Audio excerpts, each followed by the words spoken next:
You send a message. A few minutes later, they read it, no reply, and before you even realize it, your mind has already reached a verdict. They're annoyed with me. I shouldn't have said that. I always make things awkward. What's strange is, you didn't arrive at that conclusion by thinking. You felt it first. The story appeared. Before the evidence ever did. Maybe you've experienced this after meeting someone new. You walk away.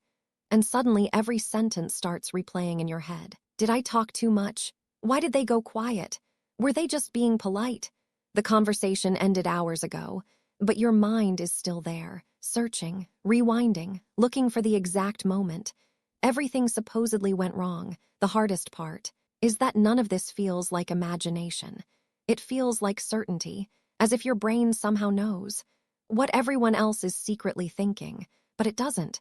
It only feels that way. Here's something worth noticing. When someone smiles at you, your brain enjoys the moment, then moves on, but one delayed reply, one awkward silence, one slightly different tone of voice can stay with you for days. Why? Why does one tiny moment outweigh 10 good ones? Why does your mind always seem to choose the worst possible explanation?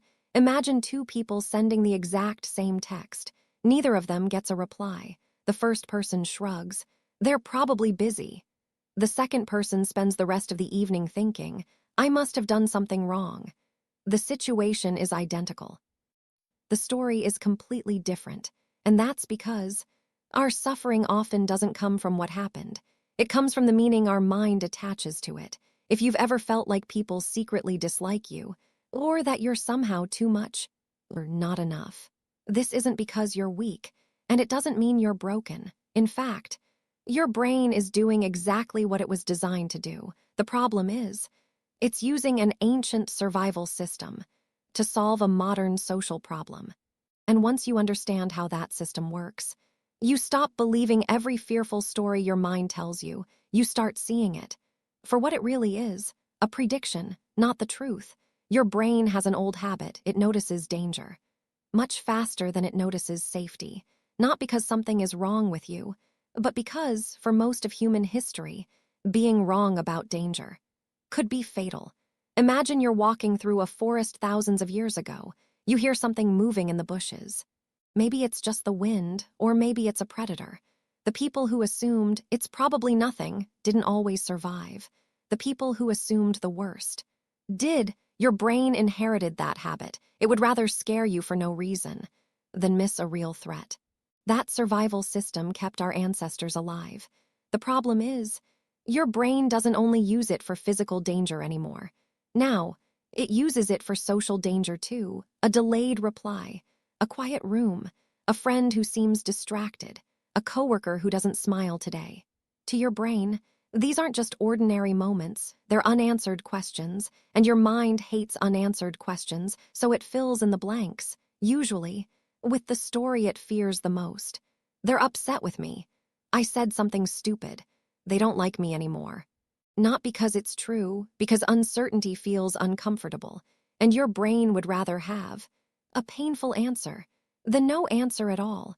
Psychologists call part of this negativity bias. It's the reason one uncomfortable moment can erase 10 good ones. Think about the last compliment you received. You probably appreciated it. Then you moved on. Now think about the last awkward conversation you had.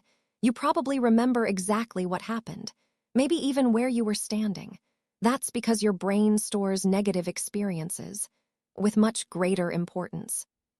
It assumes, if this hurt once, I should remember it, so it never happens again. It's trying to protect you, but sometimes that protection becomes a prison. There's something else happening, and it's even more personal.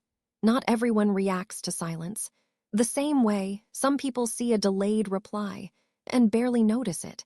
Others spend the entire day wondering what they did wrong. Why? Because your present reactions are often shaped by your past experiences.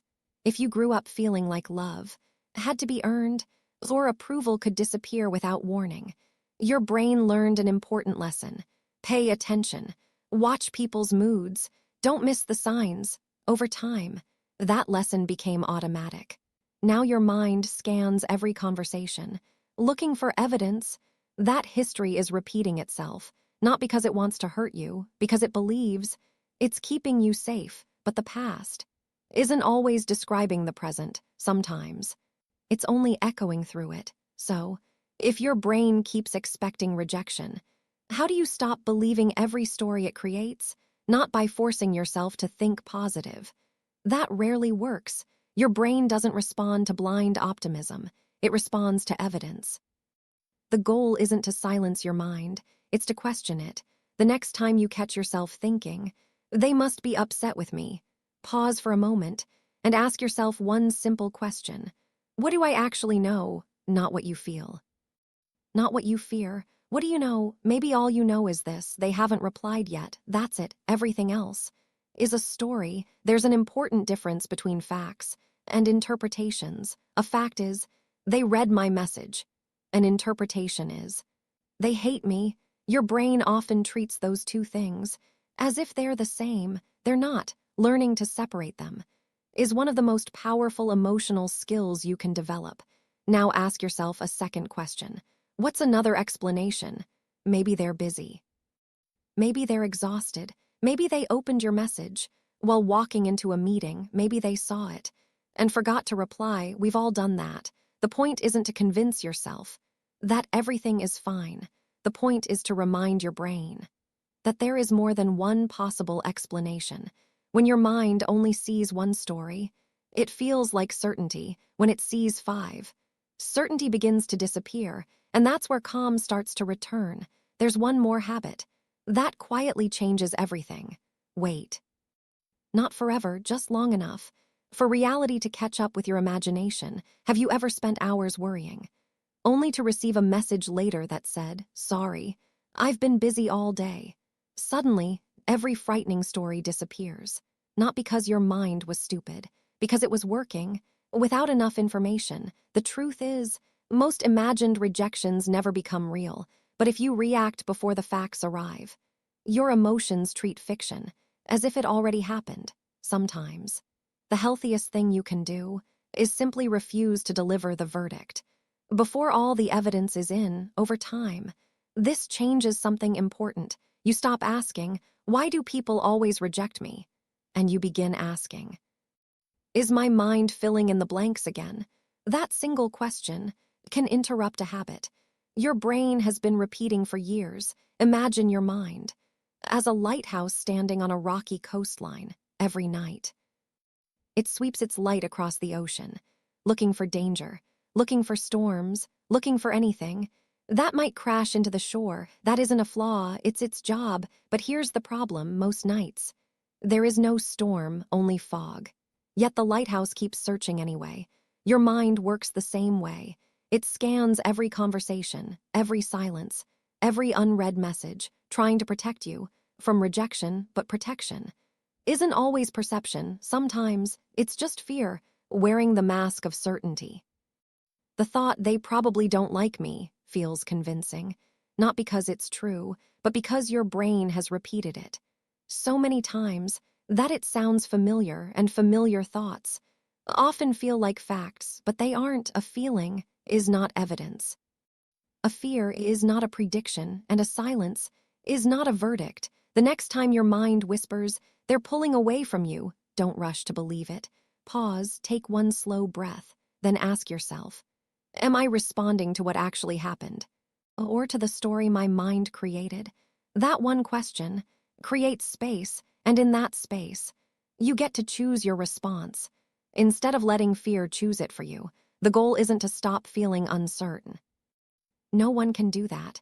The goal is to stop treating uncertainty as proof, because the truth is, people are thinking about you far less than your anxious mind believes. They're worrying about their own conversations, their own mistakes, their own unanswered messages. Just like you, maybe the people around you don't secretly dislike you. Maybe they've just been living their own lives while your mind was quietly writing a story. That never happened. And maybe the greatest act of self-trust isn't believing that everyone will like you. It's believing that you no longer need to assume they don't, because peace doesn't begin when every doubt disappears. It begins when you stop mistaking every doubt For the truth fade to black.